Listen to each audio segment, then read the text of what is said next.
8 తెల్లవారుజామున straight of Hormuz లో ఒక ఇన్సిడెంట్ జరిగింది. అమెరికాకు చెందిన బోయింగ్ AH-64 అపాచీ హెలికాప్టర్ గాల్లో ఎగురుతోంది. అప్పుడు ఇరాన్ యొక్క డ్రోన్ దాన్ని నేరుగా ఢీకొట్టింది. హెలికాప్టర్ సముద్రంలో కూలిపోయింది. లోపల ఉన్న 2 పైలట్లు సముద్రంలో పడ్డారు. 2 గంటల పాటు ప్రాణాల కోసం పోరాడారు. చివరికి అమెరికా సీ డ్రోన్ వారిని రక్షించింది.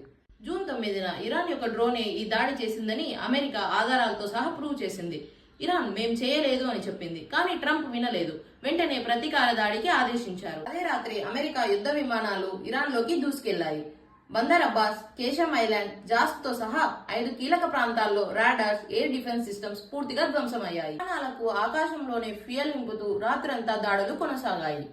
జూన్ 10 ఇరాన్ తన అత్యంత శక్తివంతమైన దళం IRGC అంటే ఇస్లామిక్ రెవల్యూషనరీ గార్డ్ కార్ప్స్ ని రంగంలోకి దింపింది. మొదట బెహ్రెయిన్ లో అమెరికా 5వ నౌకాదళ స్థావరంపై వందలాది డ్రోన్లతో దాడి చేసింది. ఆ తర్వాత జోర్డాన్ లోని అల్ అజ్రక్ ఎయిర్ బేస్ పై నేరుగా బాలిస్టిక్ మిసైల్స్ పంపింది. అక్కడ అమెరికా F-35, F-15 విమానాలు ఉంటాయి. హ్యాంగర్లు, కమాండ్ సెంటర్లు, రాడార్లు పూర్తిగా దెబ్బతిన్నాయని ఇరాన్ చెప్పింది. ప్రాణ నష్టం ఎంత జరిగిందో ఇంకా అధికారికంగా రాలేదు. 2 వారాల్లో ఇరాన్ పై పూర్తిగా విజయం సాధిస్తాం, చమురు ధరలు కూడా తగ్గుతాయి అని ట్రంప్ చెప్పాడు.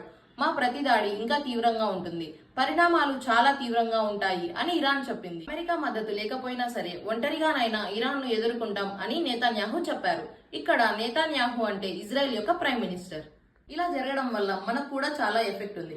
20% of crude oil straight of Hormuz నుండే వస్తుంది. యుద్ధం తీవ్రమైతే చమురు ధరలు పెరుగుతాయి, పెట్రోల్, డీజిల్ ధరలు కూడా పెరుగుతాయి. స్టాక్ మార్కెట్ లో కూడా ఇన్స్టెబిలిటీ కనిపిస్తుంది.